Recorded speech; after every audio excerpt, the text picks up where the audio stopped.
The first time Alex saw a Krillian warrior, he threw up in his helmet. The 12-foot-tall creature stood in the middle of the diplomatic station's meeting room, its 6 arms ending in claws that could cut through steel. Its compound eyes reflected, the harsh fluorescent lights like broken mirrors. And when it spoke, the translator made its voice sound like grinding metal. Alex had been a soldier for 20 years. He had fought pirates in the asteroid belts, survived 3 different wars, and seen things that would make most people have nightmares for life. But nothing had prepared him for this moment when humanity's military leaders announced that humans would be working alongside these living nightmares to fight an even worse threat. The Voidborn had appeared at the edge of the galaxy 6 months ago. They consumed entire star systems, turning everything they touched into more of themselves. 3 human colonies had already fallen, and the reports from survivors painted a picture so terrible that most people refused to believe them. Ships that looked like giant insects, creatures that could change shape at will, and technology that seemed to defy the laws of physics. The Galactic Council had decided that only by combining human tactics with Krillian strength could they hope to survive. Alex thought the Council had lost their minds. "You expect me to work with that thing?" Alex whispered to his second-in-command, Captain Davis. The man looked just as uncomfortable as Alex felt. The Krillian's head turned toward them, with the smooth movement of a predator spotting prey. "I understand your language, small mammal, and I share your distaste for this arrangement." Alex felt his face burn with embarrassment. The creature had heard every word. He forced himself to step forward and extend his hand in greeting, even though every instinct screamed at him to run. "I'm Commander Alex Turner. I'll be leading the human forces in this joint operation." The Krillian looked at his outstretched hand for a long moment, then reached out with one of its 6 arms. Its claw was longer than Alex's entire hand, and when it gently touched his palm, Alex could feel the power behind those weapons. "I am called Thrak. I have fought in 17 wars and killed more enemies than you have likely seen in your brief life. I question the wisdom of allying with a species so fragile that they need artificial environments to survive in space." Admiral Hayes stepped forward before Alex could respond. The old man had been fighting aliens for longer than Alex had been alive, and nothing seemed to shake him anymore. "Gentlemen, ladies, and honored Krillian, we don't have time for philosophical debates. The Voidborn are moving faster than we expected. Long-range sensors show them heading toward the Kepler system. If they take those colonies, they'll have a direct route to Earth itself." The room fell silent. Everyone knew what that meant. Earth was home to 12 billion people, the heart of human civilization. If the Voidborn reached Earth, humanity would be finished. Hayes activated a holographic display showing the galaxy. Red dots marked Voidborn positions, spreading like a disease across the map. Blue dots showed Allied forces, pitifully few compared to the red tide approaching them. "Your mission is simple in concept, difficult in execution. You'll take a joint task force to the rim worlds and establish forward bases. From there, you'll conduct hit-and-run attacks on Voidborn supply lines. Learn to work together, or we all die separately." Over the next few days, Alex found himself spending more time with Thrak than he had expected. The Krillian was brutally honest about everything, which was both refreshing and terrifying. Unlike human soldiers who might complain privately about orders, Thrak would openly state when he thought a plan was stupid. "Your species creates unnecessarily complex strategies," Thrak observed as they studied invasion plans. "You seem to believe that thinking about a problem longer will make it easier to solve." "And what would you do?" Alex asked, genuinely curious. "Find the enemy, kill the enemy, move to the next enemy. War is not complicated unless you make it." So, despite his initial fear, Alex began to appreciate Thrak's straightforward approach. The Krillian could tear through a steel door with his bare claws, survive in the vacuum of space for hours, and had reflexes that made human soldiers look like they were moving in slow motion. More importantly, Thrak never lied. never made promises he couldn't keep, and never pretended to be something he wasn't. Their first mission together was an attack on a void-born harvesting station in the Outer Rim. Intelligence suggested the enemy was using the facility to process captured humans into some kind of biological material. Alex led 50 human Marines, while Thrak commanded 20 Krillian warriors. The plan was Alex's creation, carefully designed, to minimize casualties while maximizing damage to the enemy facility. They would approach under sensor cover, breach the station at 3 different points, fight their way to the central core, plant explosive charges, and escape before reinforcements could arrive. Thrak had listened to the entire briefing without comment, then offered his own version. "We go in fast and loud, kill everything that moves, blow up the station, leave." Alex had tried to explain why his plan was better, but when they actually reached the station, Thrak's approach proved more effective. The Voidborn defenders were expecting a careful, methodical assault. Instead, they got Krillian warriors charging through their lines like living tanks, while human Marines provided precise covering fire. Alex watched in fascination and horror as Thrak moved through the enemy positions. The Krillian warrior flowed like liquid death, his 6 arms working independently to tear apart anything in his path. Void-born creatures that looked like crosses between spiders and sharks fell before him like wheat before a harvester. But it wasn't just mindless violence. Thrak fought with intelligence and purpose, always positioning himself to protect the more fragile human soldiers, always moving toward objectives that would do the most damage to enemy operations. When they reached the station's central core, Alex's demolition team needed 15 minutes to set their charges properly. Thrak and his warriors held the entrance against wave after wave of void-born reinforcements, never giving an inch of ground. The evacuation was textbook perfect. They rescued over 800 human prisoners, destroyed the station completely, and escaped with minimal casualties. As they watched the facility explode from the safety of their transport ships, Alex felt something he hadn't experienced in months: hope. Maybe this crazy alliance could actually work. Maybe humans and Krillians could find a way to fight together against the void-born threat. Maybe there was a chance for survival after all. Alex looked over at Thrak, who was cleaning void-born blood from his claws, with the casual efficiency of a professional soldier maintaining his weapons. "Good work today," Alex said. Thrak's compound, eyes fixed on him. "Your plan was overcomplicated, but your soldiers fought well. Perhaps this partnership will not be the disaster I expected." Coming from a Krillian warrior, that was practically a love song. 3 months of successful raids had changed everything between humans and Krillians. Alex no longer flinched when Thrak entered a room, and the Krillian warrior had developed what could almost be called affection for his human counterparts. Their joint task force had become legendary throughout the fleet, striking void-born targets with precision that neither species could have achieved alone. The mining colony on Kepler 7 should have been another routine mission. Intelligence reports indicated a small void-born presence using the facility to breed new warrior strains. Alex and Thrak planned a quick strike to destroy the breeding chambers and evacuate any survivors they might find. What they discovered instead would haunt Alex for the rest of his life. The colony's main processing center had been transformed into something from a nightmare. Void-born biomachinery pulsed with sickly green light, tubes and wires connecting massive organic computers that seemed to breathe. The air smelled of death and something worse, something that made Alex's skin crawl even through his environmental suit. But the real horror wasn't the alien technology. It was the human survivors they found locked in the facility's detention area. Dr. Morgan Webb had been a respected colonial administrator before the Voidborn arrived. Now he cowered in a cramped cell, his clothes filthy and his eyes wild with terror and guilt. When Alex's team broke down the cell door, Webb fell to his knees and began sobbing. "Thank God you're here.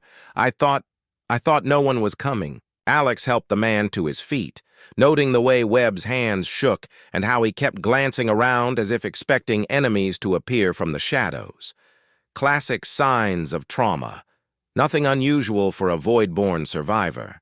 But as they made their way through the facility, Webb began talking. At first it seemed like the random babbling of someone who had suffered too much. But gradually Alex realized there was a pattern to the man's words. A terrible, logical pattern. "They gave us a choice," Webb whispered as they moved through corridors lined with empty cells.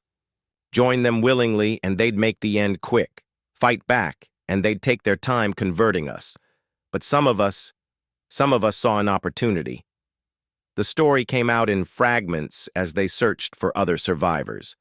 A group of colonists, led by Webb himself, had made a deal with the Voidborn. In exchange for information about human military operations and the locations of refugee camps, they would be spared the conversion process and given positions of authority in the new order. Alex felt his blood turn to ice as the implications sank in. What kind of information? Webb couldn't meet his eyes. Troop movements, supply routes, evacuation schedules, the locations of the emergency shelters on Beta Station, the refugee convoy that was supposed to rendezvous with your fleet last week, the refugee convoy. Alex remembered getting the distress signal, arriving at the coordinates to find nothing but debris and void-born ships waiting in ambush. They had assumed it was bad luck, that the enemy had stumbled across the civilians by chance. How many? Alex's voice was barely a whisper. 15,000 on the convoy, maybe 20,000 more at the shelters. We told ourselves we were buying time, that help would come eventually. But really, we were just scared. Thrak had been silent throughout the conversation, but Alex could sense the Krillian warrior's growing agitation. When Webb finished his confession, Thrak spoke for the first time. "Your species continues to surprise me, Commander. I have fought alongside creatures that would devour their own young to survive, but I have never encountered beings capable of such calculated betrayal." Alex wanted to defend humanity, to explain that Webb's actions didn't represent all humans. But the words stuck in his throat. How could he argue when the evidence was right in front of them? That night, as their ships prepared to leave the Kepler system, Alex found himself staring at the tactical displays in his command center. Long-range sensors had detected a massive void-born fleet approaching, far too large for their small task force to handle. Someone had leaked their position. Captain Davis entered the command center with a grim expression. "It's Webb. Security. Found a hidden transmitter in his quarters. He's been broadcasting our coordinates since we picked him up." Alex closed his eyes, feeling a cold certainty settle in his chest. Webb was still making deals with the enemy, still trading human lives, for the promise of his own survival. "Where is he now?" "Detention cell on Deck 7. What are your orders, Commander?" Alex looked at the tactical display showing 40 void-born ships closing on their position. His task force numbered 12 vessels total, carrying nearly 10,000 crew members and refugees. Webb's betrayal had doomed them all. "Assemble the senior staff. We need to decide what to do with him." The meeting that followed would stay with Alex forever. One by one, his most trusted officers discussed the Webb situation with the cold professionalism of people planning a supply run. These were good people, friends and colleagues he had served with for years. Yet they could discuss murder with the same emotional detachment they might use to talk about the weather. Captain Rodriguez, who had known Webb personally before the war, was the first to voice what everyone was thinking. "He's a security risk we can't afford. Every minute he stays alive, he can find new ways to communicate with the Voidborn. There's only one permanent solution." Dr. Lisa Chen nodded in agreement. She had taken an oath to preserve life, but now she calmly discussed the most efficient methods of execution. Commander Roberts, who had children back on Earth, volunteered to carry out the sentence personally. Alex felt like he was watching his own species transform into something unrecognizable. These people weren't monsters. They were rational, caring individuals making what they saw as necessary decisions. That somehow made it worse. Thrak spoke into the silence that followed. My people kill for simple reasons: territory, food, the right to mate. But you kill for ideas. You convince yourselves that murder becomes justice if you follow proper procedures. Alex wanted to explain the difference between justice and revenge, between necessary sacrifices and meaningless cruelty. But looking around the room at the faces of his officers, he wasn't sure he understood the difference anymore. In the end, Webb died when the Voidborn attacked the detention facility. Whether his death was accidental or whether someone had deliberately revealed his location remained unclear. Alex chose not to investigate too closely. As their surviving ships limped away from the Kepler system, Alex found himself thinking about Thrak's words. The Krillian warrior was right. Humans didn't just kill their enemies, they convinced themselves that killing was the morally correct choice. They turned murder into mathematics, weighing lives against lives until any atrocity could be justified by the proper calculations. Standing on the observation deck as they jumped to hyperspace, Alex realized he was more afraid of his own species than he had ever been of the Voidborn. At least the aliens were honest about their intentions. They didn't pretend their violence was noble or necessary. Humans, on the other hand, could rationalize anything. The emergency sirens wailed across the space station as Alex rushed toward the command center. Long-range sensors had detected the largest Voidborn fleet anyone had ever seen, headed straight for human space. This wasn't another raid or harvesting operation. This was an invasion force designed to end the war in one decisive blow. Admiral Stone was waiting for him in the war room, surrounded by holographic displays showing enemy ship positions. Alex had heard stories about Stone throughout his career, most of them involving impossible victories achieved through questionable methods. She was brilliant, ruthless, and completely without sentiment when it came to military strategy. Turner, good.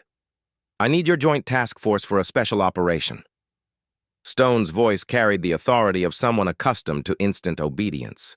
Intelligence has identified a critical weakness in the Voidborn war machine. The hologram shifted to show a massive facility orbiting a dead star in the Proxima system. The structure was enormous, easily the size of a small moon, with thousands of ships moving in and out like insects around a hive. This is their primary breeding facility, Stone continued. Every Voidborn warrior, every bioship, every piece of living technology comes from installations like this one. Our xenobiologists estimate they can produce 50,000 new soldiers every day. Alex studied the tactical readouts, feeling his stomach sink. The facility was protected by more firepower than most entire fleets possessed. Getting close enough to cause meaningful damage would require sacrificing dozens of ships. What's the mission? He asked, though he suspected he already knew the answer. Stone smiled, and Alex felt a chill run down his spine. We destroy it, completely, one decisive strike that cripples their ability to replace losses. Thrak, who had been silent until now, spoke up. The facility appears heavily defended. Such an attack would result in significant casualties. True, Stone agreed, but the strategic value outweighs the cost. Eliminating their breeding capacity could end the war years ahead of schedule. Alex nodded slowly, his mind already working through the tactical challenges. It would be a suicide mission for whoever got close enough to plant the charges, but if they could time it right, coordinate with the main fleet, create enough confusion... There's one complication, Stone said, her voice taking on a casual tone, that made Alex's instincts scream danger. Our intelligence indicates the facility currently houses approximately 400,000 prisoners from various species. They're being processed into biological material for the war effort. The room fell silent. Alex stared at the display, trying to process what Stone had just said so casually. 400,000 prisoners, he repeated slowly. Correct. Mostly humans captured during recent raids, plus some Krillians and other species. They're being held in the processing centers while they await conversion. Alex felt the floor seem to shift beneath his feet. And your plan involves destroying the entire facility. Yes. The prisoners are already doomed, Turner. The Voidborn don't take captives for prisoner exchanges. These people are raw material to them, nothing more. At least this way, their deaths will serve a strategic purpose. The casual way Stone discussed mass murder made Alex's skin crawl. She wasn't evil, wasn't some cackling villain from a story. She was a rational military officer making what she saw as a necessary decision. That somehow made it infinitely worse. Captain Davis was the first to speak. The general's right. We can't save everyone, but we can make sure their sacrifice means something. One by one, the other officers added their support. Each offered logical justifications for what amounted to deliberate genocide.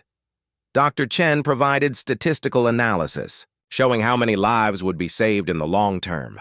Commander Roberts calculated the strategic advantages of crippling Voidborn production capabilities. Alex listened to his friends and colleagues transform mass murder into mathematics and felt something die inside his chest. Thrak remained silent throughout the discussion, but Alex could sense the Krillians' growing agitation. When the meeting finally ended and most of the officers had left to prepare for the mission, Thrak approached Alex privately. I begin to understand why the galaxy fears your species more than mine, Thrak said quietly. When I kill, it is because my nature compels me to do so. But when you kill, it is because you have convinced yourselves it is the correct thing to do. Alex tried to find words to defend the decision, to explain the impossible choices that war forced upon them. But every justification sounded hollow. Every argument felt like self-deception. We're trying to save as many lives as possible, he said finally. No, Thrak replied. You are trying to make murder feel like mercy. It is a uniquely human talent. The mission to Proxima proceeded exactly as planned. Alex's ships struck the facility with surgical precision, overwhelming the outer defenses and fighting their way to the reactor core. Through the station's internal cameras, he could see the prisoners in their holding cells. Humans, Krillians, beings from a dozen different species, all waiting their turn in the conversion chambers. As his demolition teams planted charges throughout the facility's central power grid, Alex found himself staring at one particular camera feed. A young human woman was holding a child who couldn't have been more than 6 years old. The woman was singing softly, trying to keep the child calm despite the sounds of battle echoing through the corridors. Alex's finger hovered over the detonation.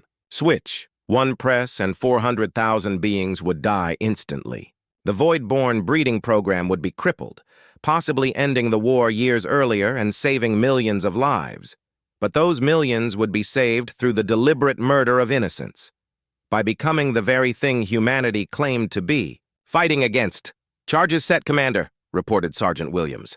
Ready for detonation on your order. Alex closed his eyes, seeing again the woman singing to her child.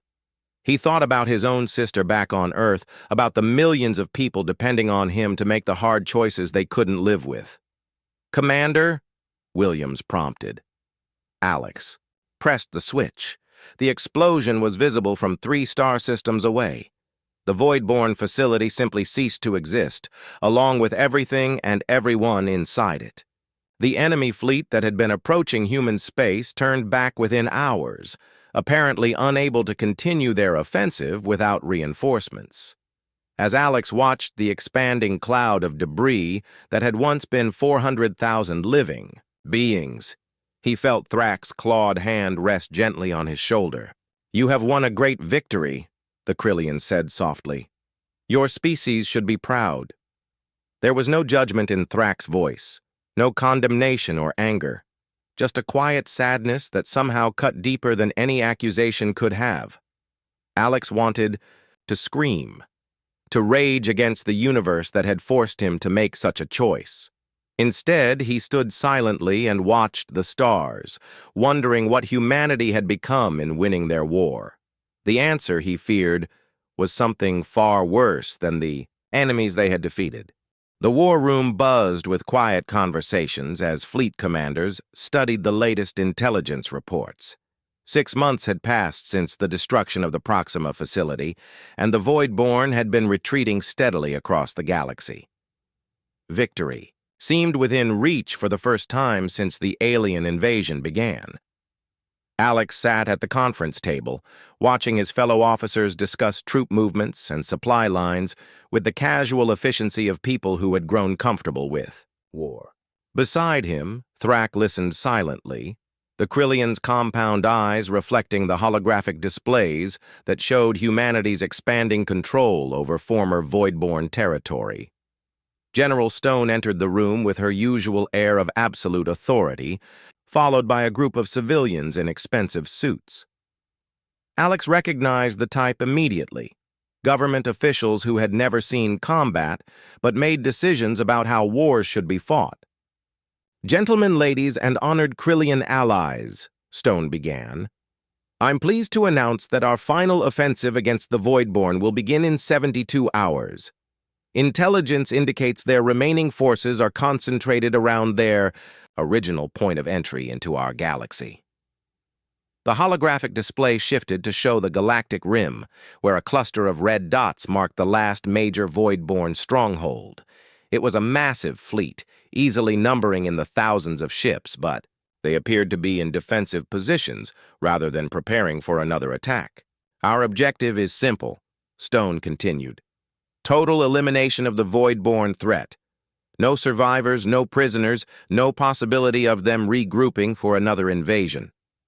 Alex studied the tactical information, noting the defensive arrangements around what appeared to be some kind of command structure. The Voidborn had pulled back their entire civilization to this one location, suggesting they were preparing for either a final stand or a strategic withdrawal. One of the civilian officials stepped forward, a thin man with perfectly styled hair, and the soft look of someone who had never missed a meal. "General, what's our intelligence assessment of Voidborn intentions? Are they planning to surrender?" Stone's laugh was cold and humorless. "Surrender is a human concept, Minister. The Voidborn don't negotiate, don't compromise, and don't recognize defeat until they're dead. Our xenopsychology experts believe they're simply consolidating for maximum defensive efficiency."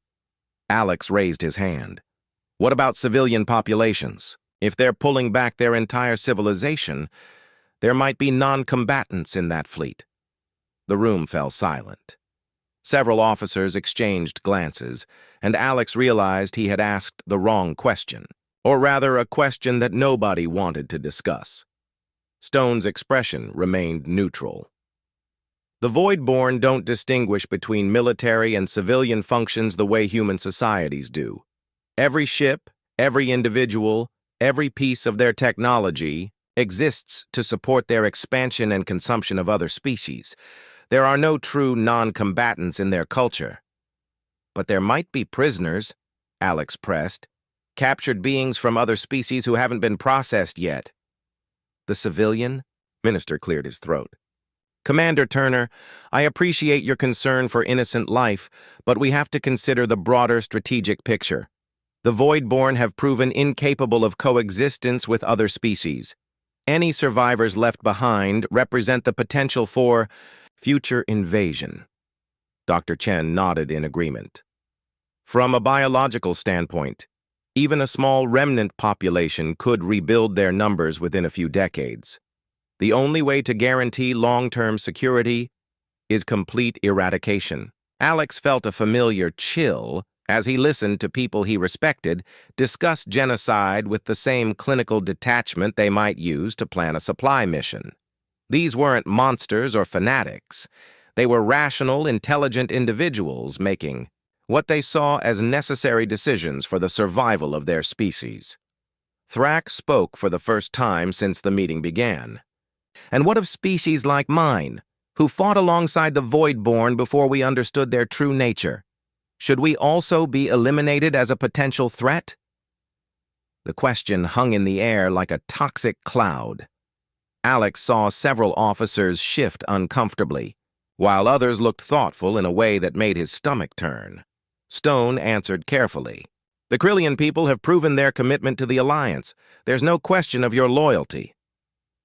Today, Thrak replied. But according to your logic, any species capable of violence represents a future threat.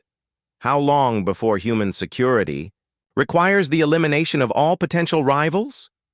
Before anyone could respond, alarms began wailing throughout the station. Emergency lighting bathed the war room in red as status displays showed incoming signals from the Galactic Rim. "Report!" Stone barked. A communications officer rushed into the room, his face pale with shock. "General, we're receiving a transmission from the Voidborn fleet. They're requesting negotiations." The silence that followed was deafening. Alex stared at the officer, trying to process what he had just heard. In 3 years of war, the Voidborn had never attempted communication beyond simple threats and demands for surrender. "Are you certain?" Stone asked. "Yes, ma'am. The transmission is being broadcast on all standard diplomatic frequencies. They're asking for a ceasefire and formal talks." Stone's expression remained unchanged, but Alex caught a flicker of something in her eyes. Disappointment, maybe, or frustration that the enemy wasn't cooperating with her plans for total annihilation. "What are your orders, General?" the communications officer asked. Alex watched Stone consider the question and realized with growing horror that she was actually debating whether to respond. The possibility of peace, of ending the war without further bloodshed, was being weighed against the convenience of finishing a genocide that was already in motion. "Patch them through," Stone said finally. "Let's hear what they have to say." The holographic display shifted to show a Voidborn unlike any Alex had seen before. Instead of the savage insectoid warriors he was used to fighting, this creature appeared almost scholarly. Its movements were precise rather than predatory, and when it spoke, the translator gave it a voice that sounded almost human. "I am called the Speaker," it said. "I represent what remains of my people. We wish to discuss terms for our withdrawal from this galaxy." Stone stepped forward. "Withdrawal?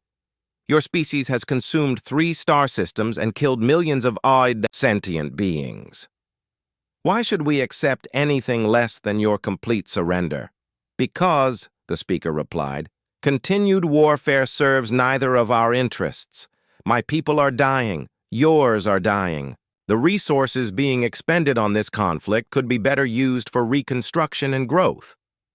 Alex found himself leaning forward, suddenly hopeful in a way he hadn't been since the war began. If the Voidborn were truly willing to leave, if peace was actually possible. "What assurance do we have that you won't return?" Stone asked. "You have my word as speaker for our species. We will depart this galaxy and never return. In exchange, you will allow our surviving population to leave, peacefully." Alex looked around the room, trying to gauge reactions. Some officers appeared interested, others skeptical. The civilian officials were whispering among themselves, probably calculating political advantages and disadvantages. Stone was silent. For a long moment, her face unreadable. When she finally spoke, her words sent ice through Alex's veins. "I'm afraid that's not acceptable," she said. "Your species represents a permanent threat to galactic security. The only terms we can accept are unconditional surrender and complete disarmament." The speaker's image flickered slightly. "And our people? Our children? Our non-combatants?" "Will be relocated to secure facilities for processing and eventual rehabilitation." Alex felt the blood drain from his face. Processing and rehabilitation. The same euphemisms the Voidborn had used to describe what they did to their prisoners. "I see," the speaker said quietly. "Then we have nothing further to discuss." The transmission ended, leaving the war room in tense silence. Alex stared at the empty display, trying to understand what had just happened. Stone turned to face the assembled officers. "You have your orders. The offensive begins as scheduled in 72 hours. Total elimination of the Voidborn fleet." As the meeting broke up and officers began filing out to prepare their ships, Thrak approached Alex with an expression that might have been sadness on a human face. "Now you understand," the Krillian said softly. "The difference between my people and yours. When we fight, it is because we must. When you fight, it is because you choose to. And you always choose to keep fighting until nothing remains but yourselves." Alex wanted to argue, to defend humanity's decision as a necessary evil. But the words wouldn't come. Deep down, he knew Thrak was right. Humanity had been offered peace, and they had chosen genocide instead. Because it was easier. Because it was final. Because it meant never having to worry about the Voidborn again. Because it let them sleep better at night, knowing they had eliminated every possible threat to their perfect, safe universe. The celebration lasted for 3 days. Across human space, billions of people gathered in the streets to cheer the end of the Voidborn War. Parades filled every major city, monuments were erected to honor the fallen, and politicians gave speeches about humanity's triumph over the alien menace that had threatened galactic civilization. Alex stood on the observation deck of his flagship, watching fireworks explode in the space around Earth's orbital stations. The lights reflected off his admiral's insignia, newly awarded for his role in the final battle that had wiped the Voidborn from existence. Below him, the blue and green world that had given birth to humanity sparkled with the lights of 12 billion people celebrating their survival. He felt nothing but emptiness. Thrak joined him at the viewport, the Krillian's massive form moving with the quiet grace that had once terrified Alex and now brought him an odd sort of comfort. They stood, in silence for several minutes, watching the celebration that neither of them felt like joining. "Do you remember the first time we met?" Alex asked finally. "You vomited in your helmet," Thrak replied without hesitation. "I thought all humans were weak creatures who couldn't control their bodily functions under stress." Alex almost smiled. "What do you think of us now?" Thrak considered the question carefully, as he always did. It was one of the things Alex had come to appreciate about the Krillian warrior. Thrak never spoke without thinking, never offered easy answers to difficult questions. "I think your species is the most dangerous in the galaxy," Thrak said finally. "Not because of your weapons or your ships or your tactical abilities, because of your infinite capacity to justify anything to yourselves." They watched another fireworks display bloom against the starfield. Somewhere down on Earth's surface, families were gathering for victory dinners, children were playing with toy spaceships, and lovers were making plans for a future that no longer included the threat of alien invasion. Alex thought about the final battle, about the Voidborn ships burning as human and Krillian forces swept through their defensive lines. There had been no military necessity to the slaughter that followed. The enemy had been beaten, their ships disabled, their weapons offline. But the orders had been clear: no survivors. Alex had watched through his ship's sensors as escape pods were targeted and destroyed. He had listened to radio chatter as his pilots hunted down fleeing civilian transports. He had seen the data streams showing Voidborn children being vaporized along with their parents. And through it all, nobody had questioned the orders. Nobody had suggested that maybe, possibly, they were going too far. The same officers who would risk their lives to save a single human prisoner had methodically exterminated an entire species without a moment's hesitation. "We could have let them go," Alex said quietly. "After their military was defeated, after they surrendered, we could have just let them leave the galaxy like they asked." "Yes," Thrak agreed. "But that would have required trusting them. And trust is a risk your species is unwilling to take." A new set of fireworks exploded outside the viewport, painting their faces in brief flashes of red and gold. Alex thought about all the reports flooding in from former Voidborn territory. Human colonies were already being established on worlds that had been cleansed of alien influence. Mining operations were extracting resources from asteroid belts that had once belonged to creatures now extinct. Entire star systems were being surveyed and cataloged for future expansion. The efficiency of it all was staggering. Within months of the Voidborn's destruction, humanity had transformed from a species fighting for survival into galactic conquerors. They told themselves it was necessary for security, for preventing future threats, for ensuring that nothing, like the Voidborn, could ever threaten human civilization again. "The Galactic Council is meeting next week," Alex said. "They want to discuss humanity's role in post-war reconstruction." Thrak's compound eyes reflected the fireworks like broken mirrors. "And what role will that be?" Alex had read the preliminary reports. Humanity was positioning itself as the galaxy's protector, the species responsible for maintaining peace and preventing future wars. It was a noble-sounding mission that would require permanent military bases throughout known space, regular patrols of all inhabited systems, and the authority to intervene in any conflict that might threaten galactic stability. "We'll be keeping the peace," Alex said, the words tasting like ash in his mouth. "Ah," Thrak replied, "and who will keep the peace from you?" Before Alex could answer, Captain Davis approached with a datapad containing the latest intelligence reports. The man looked tired but satisfied, wearing the expression of someone who had helped save civilization and knew it. "Admiral, you should see this. We're getting reports from the Altarian system.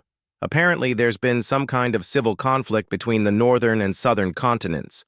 The Council is asking if we can provide peacekeeping forces."